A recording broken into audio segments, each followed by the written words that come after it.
नमस्कार।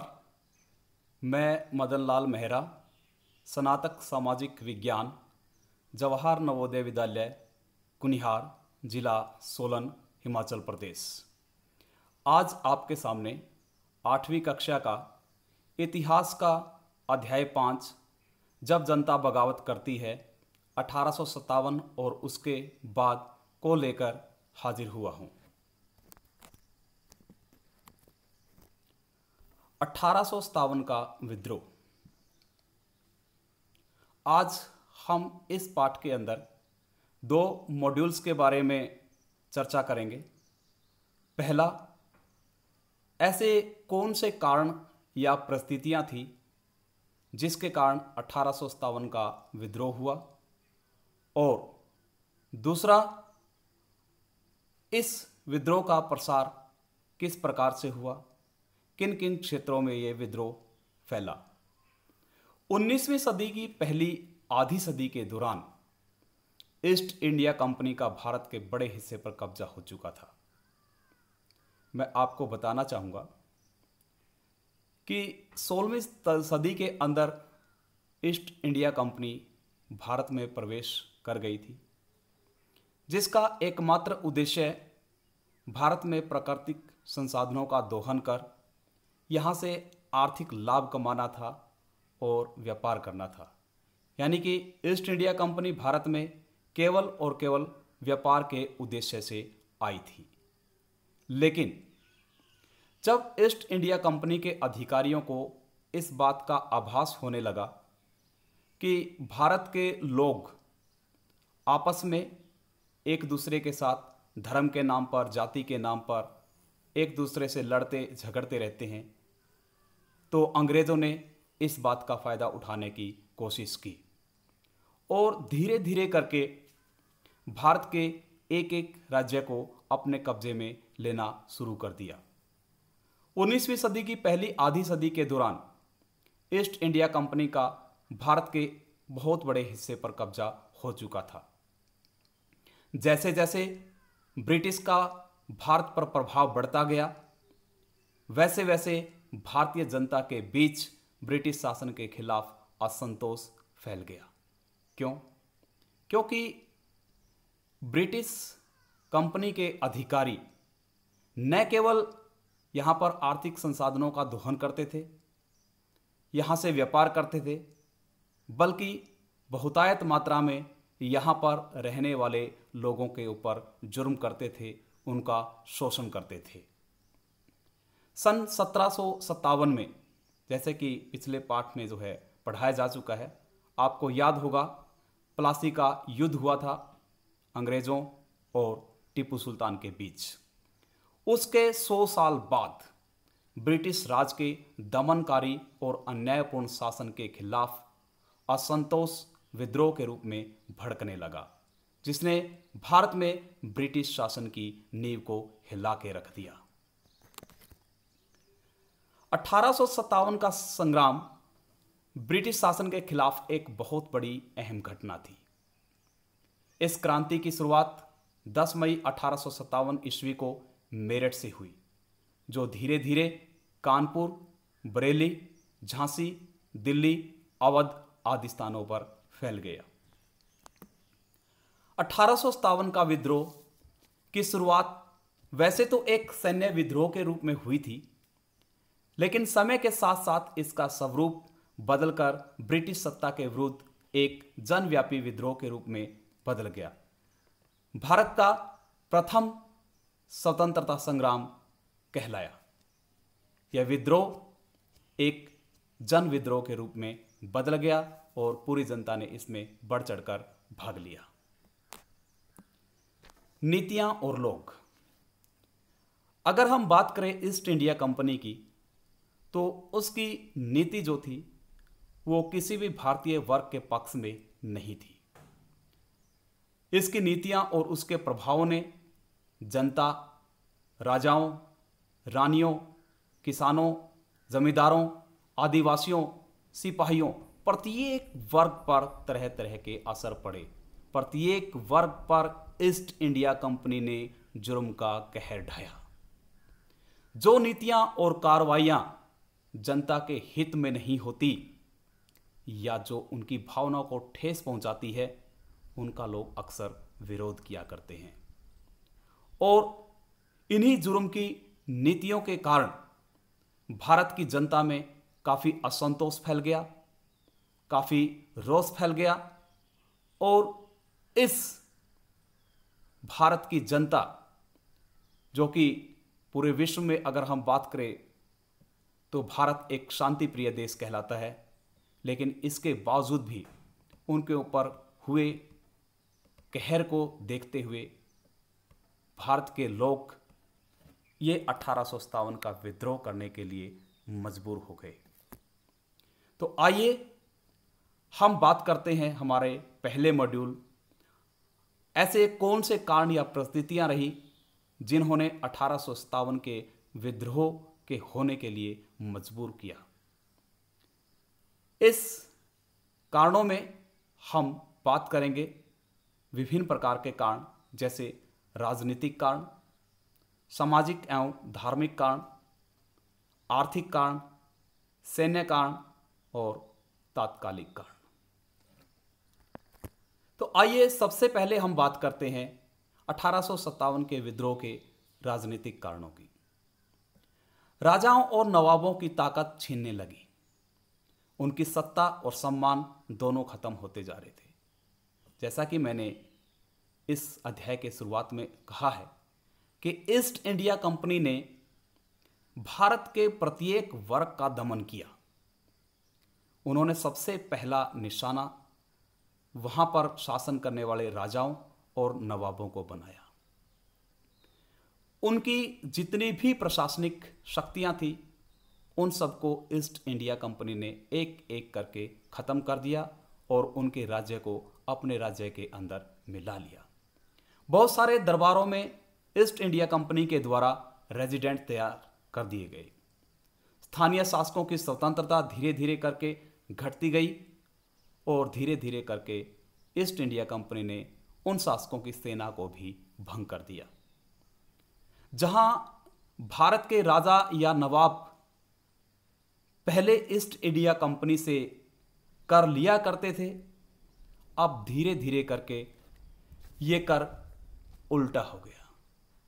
अब ये कर भारतीय राजाओं या नवाबों को ईस्ट इंडिया कंपनी को देना पड़ता था। उनके राजस्व वसूली के अधिकार व इलाके एक एक करके छीन लिए गए थे। 1857 के विद्रोह का जो प्रमुख कारण माना जाता है, राजनीतिक कारण माना जाता है, वो थी जनरल लॉर्ड डलहौजी की विस्तारवादी नीति, जिसको हमने गोद निषेध नीति या हड़प नीति का नाम दिया है। मैं आपको गोद निषेध नीति या हड़प नीति के बारे में बताना चाहूँगा। गोद निषेध का अर्थ है कि किसी भी राजा को पुत्र गोद लेने का अधिकार नहीं था। यह अंग्रेजों की विस्तारवादी नीति थी, जो ब्रिटिश भारत के गवर्नर जनरल लॉर्ड डलहौजी के दिमाग की उपज थी। कंपनी के गवर्नर जनरलों ने भारतीय राज्यों को अंग्रेजी साम्राज्य में मिलाने के उद्देश्य से कई नियम बनाए। अगर इसके अंतर्गत अगर किसी भी राजा की कोई संतान नहीं होती थी, तो उसको कोई भी पुत्र गोद लेने की अनुमति नहीं थी और उस राजा की मृत्यु के बाद उस राज्य को कंपनी अपने राज्य में मिला लेती थी। उदाहरण के लिए, किसी राजा के निसंतान होने पर उसका राज्य ब्रिटिश साम्राज्य का हिस्सा बन जाता था। राज्य हड़प नीति के कारण भारतीय राजाओं में बहुत असंतोष पैदा हुआ। इसका सबसे ज़्यादा असर पड़ा झांसी के ऊपर। रानी लक्ष्मीबाई का कोई पुत्र नहीं था। उन्होंने अपने एक दत्त पुत्र को गोद लिया था। अंग्रेजों से काफ़ी विनम्र प्रार्थना करने के बाद कि उनके दत्तक पुत्र को झांसी का राजा बनाया जाए, लेकिन अंग्रेजों ने इस मांग को नहीं माना और उसके बाद जब रानी लक्ष्मीबाई के पति की मृत्यु हो गई तो झांसी को अंग्रेजों ने अपने कब्जे में करने की कोशिश की। तो इसका सामना किया रानी लक्ष्मीबाई ने। रानी लक्ष्मीबाई अंग्रेज़ों के खिलाफ युद्ध करते करते शहीद हो गई और झांसी को अंग्रेज़ों ने अपने कब्जे में कर लिया। झांसी की रानी लक्ष्मीबाई चाहती थी कि कंपनी उनके पति की मृत्यु के बाद उनके गोद लिए हुए बेटे को राजा मान ले, लेकिन ऐसा नहीं हो पाया।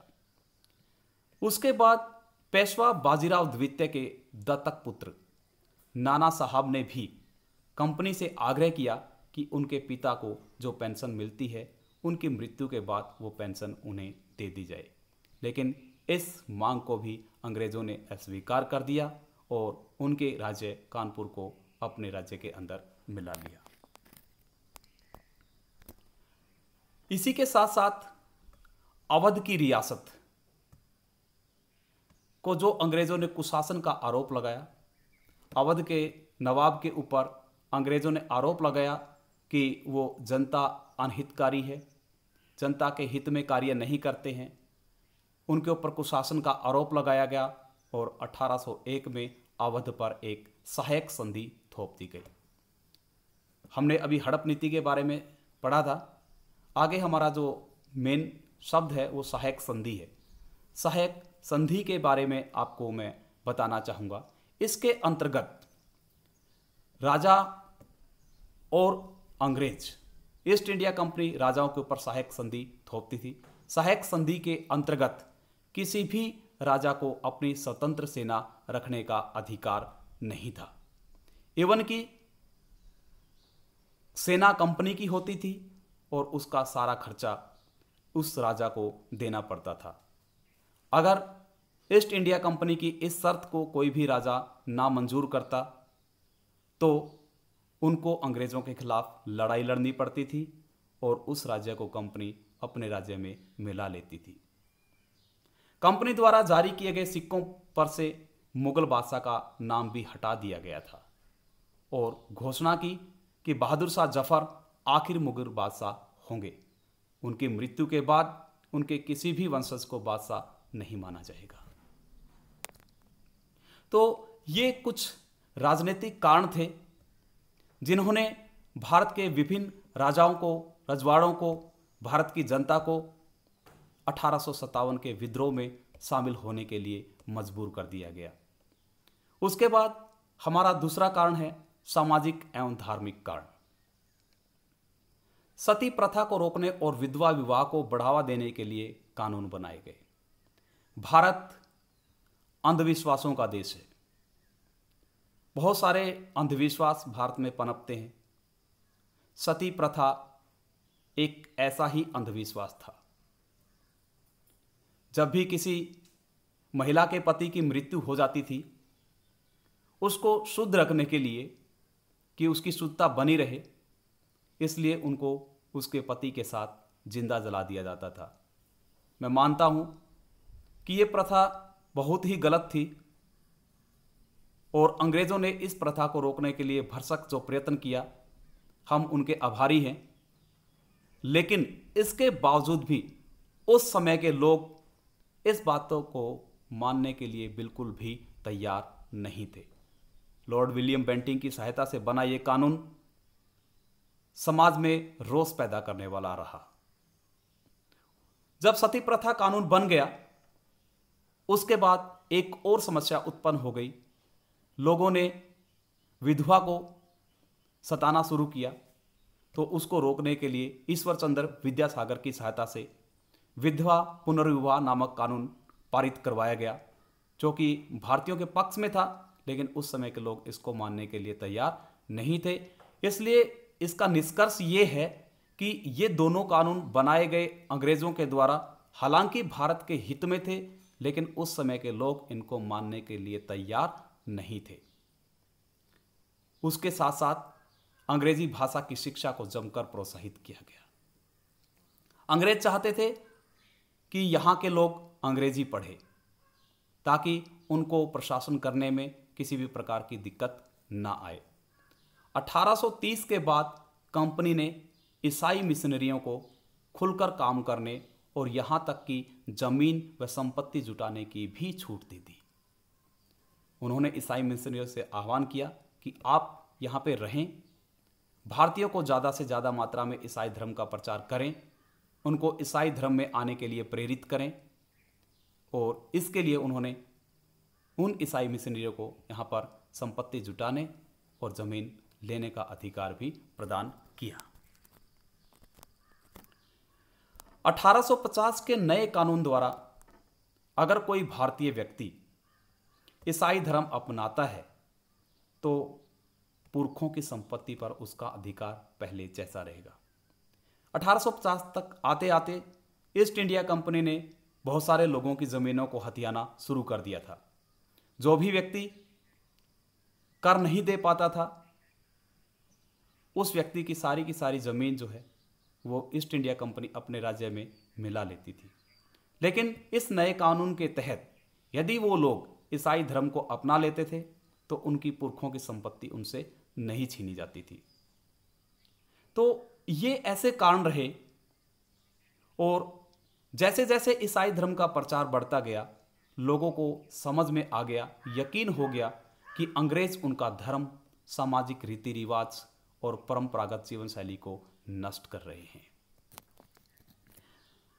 कई नए नियम उनकी धार्मिक भावनाओं को, आस्थाओं को ठेस पहुंचा रहे हैं। बहुत सारे सिपाही समुद्र पार नहीं जाना चाहते थे। उन्हें लगता था कि समुद्र यात्रा से उनका धर्म और जाति भ्रष्ट हो जाएंगी।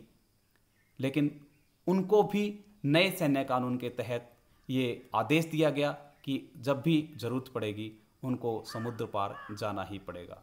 तो ये बहुत सारे ऐसे सामाजिक और धार्मिक मुद्दे थे जिन्होंने भारतीयों की भावनाओं को उकसाया, भड़काया और जिस कारण भारत के निवासी अंग्रेजों के खिलाफ एक विद्रोह करने के लिए तैयार हो गए। इसके बाद हम बात करते हैं आर्थिक कारण की। गांव में किसान और जमींदार भारी भरकम लगान और कर वसूली के सख्त तौर तरीकों से परेशान थे। हमने पिछले जो अध्याय है उसमें कई सारी व्यवस्थाओं के बारे में पढ़ा था, जैसे स्थायी बंदोबस्त, महालवाड़ी, रैयतवाड़ी। ये सारी की सारी व्यवस्थाएं ऐसी थी जिसका एकमात्र उद्देश्य केवल और केवल भारतीय किसानों के ऊपर भारी से भारी मात्रा में कर लगाना था, उनसे कर वसूलना था। भारतीय किसानों की जमीन पर फसल कितनी भी हो,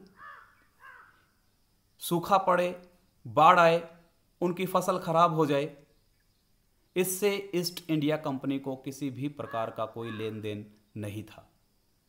उनका एकमात्र उद्देश्य केवल और केवल भारतीय किसानों से ज़्यादा मात्रा में कर वसूलना था।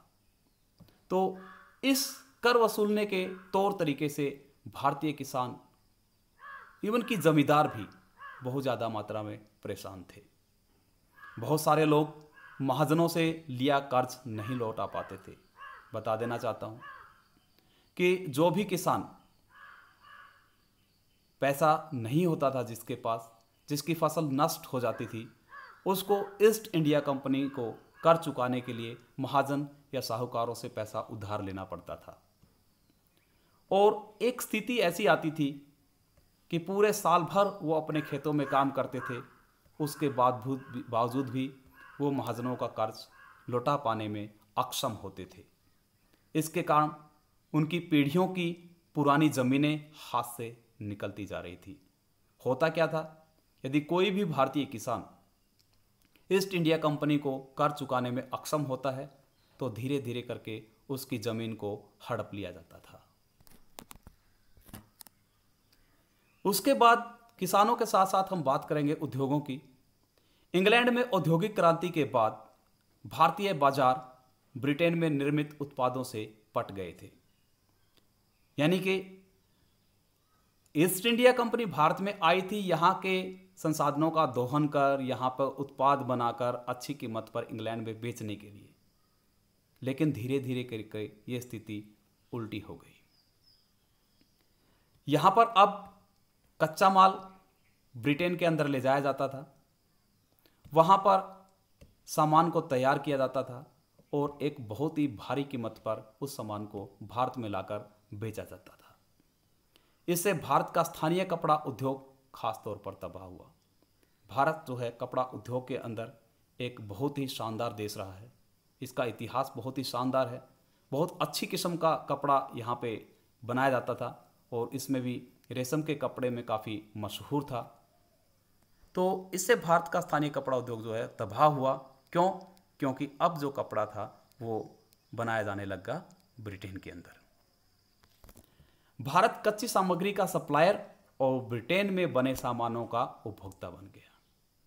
सप्लाई होती थी कच्चे सामान की भारत से और तैयार माल ब्रिटेन उसका उपभोक्ता बन गया। जो लोग अपनी आजीविका के लिए शाही संरक्षण पर आश्रित थे सभी बेरोजगार हो गए। इसलिए अंग्रेजों के खिलाफ उनमें ठेस पहुंची। वो उनका कर नहीं चुका पा रहे थे, इसलिए उन्होंने अंग्रेजों के खिलाफ अपना रोष प्रकट किया। इसके बाद हम चर्चा करेंगे कुछ सैन्य कारणों की। सिपाही अपने वेतन, भत्तों और सेवा शर्तों के कारण परेशान थे।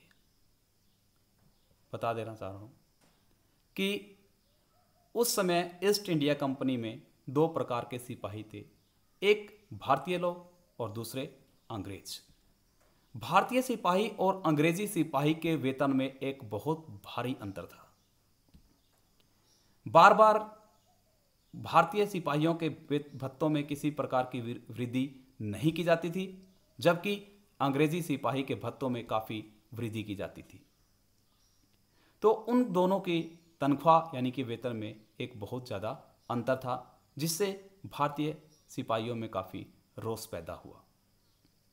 एक ही रैंक के भारतीय सिपाहियों को यूरोपीय सिपाहियों के मुकाबले कम वेतन दिया जाता था।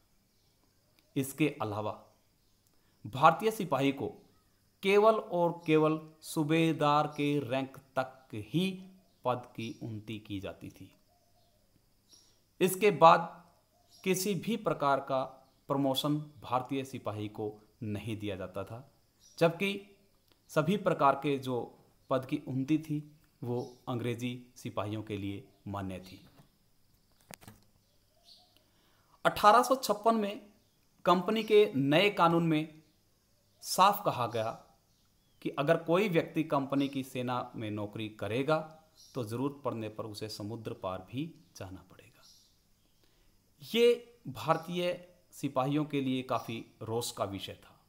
कानून पारित कर दिया गया 1856 में कि यदि भारतीय सिपाही जो ईस्ट इंडिया कंपनी की सेना में काम करना चाहते हैं, अगर ज़रूरत पड़ी तो उनको समुद्र पार भेज दिया जाएगा, जिसे भारतीय काला पानी कहते थे। इससे वो समझते थे कि यदि वो इस काले पानी के ऊपर से होकर जाएंगे तो उनकी धर्म और जाति भ्रष्ट हो जाएगी। सिपाही गांव के हालात से भी परेशान थे। क्यों? क्योंकि एक तरफ ईस्ट इंडिया कंपनी बहुत ज़्यादा मात्रा में किसानों के ऊपर कर थोप रही है, उनकी फसल बर्बाद होने पर भी भारी मात्रा में कर लगाया जा रहा है, कर न चुकाने की स्थिति में उनकी ज़मीन को हड़प लिया जा रहा है। और अगर हम ध्यान दें कि जो सिपाही ईस्ट इंडिया कंपनी में काम करते थे वो किसानों के पुत्र होते थे, तो उनको दो प्रकार की यातनाओं को सहन करना पड़ता था। एक यातना जो कि उनको सेना में मिलती थी और दूसरा मानसिक तनाव जो उनको उनके घरेलू ज़मीन को छीनने के बाद प्राप्त होता था। तो ये काफ़ी महत्वपूर्ण सैनिक कारण थे जिन्होंने भारतीय उस समय ईस्ट इंडिया कंपनी में काम करने वाले सैनिकों को अंग्रेज़ों के खिलाफ विद्रोह करने के लिए तैयार किया, उनको उकसाया। और उसके बाद हम बात करते हैं तात्कालिक कारण की, जो कि 1857 की विद्रोह की क्रांति का तात्कालिक कारण बना, महत्वपूर्ण कारण बना। 1857 के विद्रोह के तात्कालिक कारणों में यह अफवाह थी कि 1853 की राइफल के कारतूस की खोल पर सुअर और गाय की चर्बी लगी हुई है। यह अफवाह हिंदू एवं मुस्लिम दोनों धर्म के लोगों की भावनाओं को ठेस पहुंचा रही थी। ये राइफलें 1853 के जखीरों का हिस्सा थी। इन राइफलों को प्रयोग करने से पहले जो इसमें कारतूस भरा जाता था उसको मुंह से छीलना पड़ता था, और अफवाह थी कि उन कारतूसों में गाय और सूअर की चर्बी लगी होती है। आपको बताने देना चाहता हूँ, दो धर्म के व्यक्ति उसके अंदर काम करते थे, मुख्यतः हिंदू और मुस्लिम। हिंदू एक ऐसा धर्म है जो गाय को काफ़ी पवित्र मानता है, और मुस्लिम जो हैं वो सूअर को एक भद्दा जानवर मानते हुए उसको प्रयोग नहीं करते हैं। इसलिए ये दोनों ही धर्म के लोग इस बात से काफ़ी अताह हुए, रोष फैला कि इनको जिस चीज़ को वो प्रयोग नहीं करना चाहते उस सूअर और गाय की चर्बी को इनको प्रयोग करना पड़ रहा है। तो ये बात जो है पूरी सेना के अंदर आग की तरह फैल गई, और सारे के सारे हिंदू और मुस्लिम सिपाहियों ने मना कर दिया किसी भी प्रकार की राइफल का प्रयोग करने के लिए, और एक विद्रोह तैयार हो गया। तो ये थे कुछ कारण 1857 के विद्रोह के, जो अभी हमने चर्चा की। किस प्रकार से विद्रोह फैला, किन किन कारणों ने लोगों को उकसाया, खासतौर पर सैनिकों को। उसके बाद हम बात करते हैं विद्रोह का प्रसार। शासन और प्रजा के बीच संघर्ष कोई अनोखी बात नहीं होती, लेकिन कभी कभी ये संघर्ष इतने फैल जाते हैं कि राज्य की सत्ता छिन भिन हो जाती है। बहुत सारे लोग मानने लगे हैं कि उन सबका शत्रु एक है, इसलिए वे सभी कुछ करना चाहते हैं। इस तरह की स्थिति में हालात अपने हाथों में लेने के लिए लोगों को संगठित होना पड़ता है। उन्हें संचार, पहलकदमी और आत्मविश्वास का परिचय देना होता है। तो इन्हीं आत्मविश्वास और पहलकदमी के बल पर भारत में 1857 का विद्रोह धीरे धीरे करके एक विक्रांत रूप लेता गया। बात करेंगे हम विद्रोह का प्रमुख केंद्र, पहला केंद्र मेरठ। भारत के उत्तरी भाग में 1857 में ऐसी ही स्थिति पैदा हो गई, और 19 मार्च 1857 को युवा सिपाही मंगल पांडे को बैरकपुर में अपने अफसरों पर हमला करने के आरोप में फांसी पर लटका दिया। सब जानते हैं, कहते हैं कि पहला शहीद मंगल पांडे। चंद दिन बाद मेरठ में तैनात कुछ सिपाहियों ने नए कारतूसों के साथ फौजी अभ्यास करने से इनकार कर दिया। क्यों? क्योंकि उन कारतूसों के अंदर गाय और सूअर की चर्बी का लेप लगा होता था। ये मंगल पांडे आपको दिखाई दे रहे हैं, जो भारत के स्वतंत्रता संग्राम के पहले शहीद थे। मेरठ में विद्रोही सिपाही अफसरों पर हमला करते हुए घरों में घुसते और इमारत में आग लगाते हुए। तो मेरठ से विद्रोह हमारा शुरू हुआ था। इस चित्र में दिखाया जा रहा है कि भारतीय जो सिपाही थे उन्होंने अंग्रेजी अफसरों के ऊपर, उनकी बैरकों के ऊपर, इमारतों के ऊपर हमला बोल दिया, और जितने भी भारतीय सैनिक अंग्रेजों के कब्जे में थे उनको रिहा करवा लिया। सिपाहियों को लगता था कि उन कारतूसों पर गाय और सूअर की चर्बी का लेप चढ़ाया है। 85 सिपाहियों को नौकरी से निकाल दिया गया जब उन्होंने नए कारतूसों के साथ अभ्यास करने से मना कर दिया। उन्हें अपने अपने अफसरों का हुक्म न मानने के आरोप में 10-10 साल की सजा दी गई। यह 9 मई 1857 की बात है। 10 मई को सिपाहियों ने मेरठ की जेल पर धावा बोल दिया। ये था पहला दिन 1857 की विद्रोह का। 1857 का विद्रोह 10 मई को शुरू हुआ था। 10 मई को सिपाहियों ने मेरठ की जेल पर धावा बोलकर वहां बंद सिपाहियों को आज़ाद करा लिया। उन्होंने अंग्रेजी अफसरों पर हमला करके उन्हें मार गिराया। उन्होंने बंदूक और हथियार कब्जे में ले लिए और अंग्रेज़ों की इमारतों पर संपत्तियों को आग के हवाले कर दिया। जैसा कि अभी चित्र में दिखाया गया था, ये सारा का सारा सीन वहाँ पे दिखाई दे रहा है। भारतीय सिपाही अंग्रेज़ अफसरों के ऊपर हमला कर रहे हैं, इमारतों के ऊपर हमला कर रहे हैं और उनको तोड़ फोड़ कर रहे हैं, वहाँ पर आग लगा रहे हैं। एकमात्र कारण था कि जितने भी भारतीय सिपाही अंग्रेज़ों के कब्जे में जा चुके हैं उनको रिहा करवाना। उन्होंने फिरंगियों के खिलाफ युद्ध का ऐलान कर दिया, लेकिन सवाल यह था कि अंग्रेजों के जाने के बाद देश का शासन कौन चलाएगा। सिपाहियों ने इसका भी जवाब ढूंढ लिया। उन्होंने अंतिम मुगल बादशाह बहादुर शाह जफर को अपना नेता बनाने की ठानी। हालांकि उस समय बहादुर शाह जफर काफ़ी बूढ़े हो चुके थे। जब सैनिक बहादुर शाह जफर के पास प्रार्थना लेकर पहुंचे, उन्होंने काफ़ी मना किया, लेकिन जब भारतीय सिपाही इस बात पर अड़े रहे कि उनका नेता बहादुर शाह जफर होगा, अंत में उनकी बात को उन्होंने मान लिया और 1857 की क्रांति या विद्रोह का जो नेता वो बहादुर शाह जफर के रूप में स्वीकार किया गया। ब्रिटिश शासन के विस्तार से भयभीत बहुत सारे शासकों को लगता था कि अगर मुगल बादशाह दोबारा शासन स्थापित कर लें तो वे मुगल आधिपत्य में दोबारा अपने इलाकों का शासन बेफिक्र होकर चलाने लगेंगे। यानी कि जो उस समय के राजा थे, रजवाड़ों के और अन्य नवाब थे, उन्होंने भी बहादुर शाह जफर को दोबारा से अपना नेता स्वीकार किया। दिल्ली में यमुना पार ब्रिटिश कैवलरी चौकियों पर धावा। इस प्रकार से जो है वहाँ पे भारतीय सैनिकों ने युद्ध लड़ा। बहादुर शाह जफर को जब नेता स्वीकार कर लिया गया तो उनसे ये आह्वान किया गया कि आप पूरे देश को इकट्ठा करें। इसलिए बहादुर शाह जफर ने एक संघ का आह्वान किया। बहादुर शाह जफर ने विभिन्न राज्यों के राजाओं को, विभिन्न नवाबों को चिट्ठियां लिखी, मौखिक संदेश पहुंचाया कि वे भारतीय राज्यों का एक संघ बनाने का आह्वान किया है और उस संघ के अंदर वो शामिल हो और सभी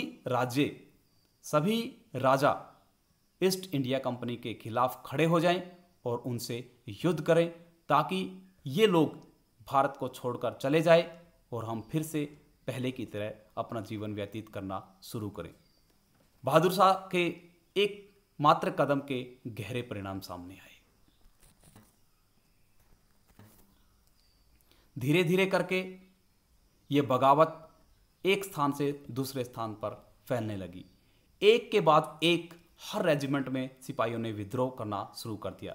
विद्रोह शुरू हुआ मेरठ से, लेकिन अब हर एक रेजिमेंट जिसमें भी भारतीय सिपाही शामिल थे, प्रत्येक रेजिमेंट ने धावा बोल दिया अपने अफसरों के ऊपर और उनका विद्रोह किया। दिल्ली, कानपुर, लखनऊ जैसे सब मुख्य बिंदुओं पर दूसरी टुकड़ियों के साथ देने के लिए सब के सब सैनिक निकल पड़े। उनकी देखा देखी कस्बों और गांव के लोग भी बगावत के रास्ते पर चलने लगे। जैसा कि हमने शुरुआत में देखा था कि यह विद्रोह एक जन विद्रोह है। हालांकि यह विद्रोह सेना से शुरू हुआ था, लेकिन यह जन विद्रोह बना। तो यहाँ पे स्पष्ट है कि यह विद्रोह सेना से शुरू हुआ।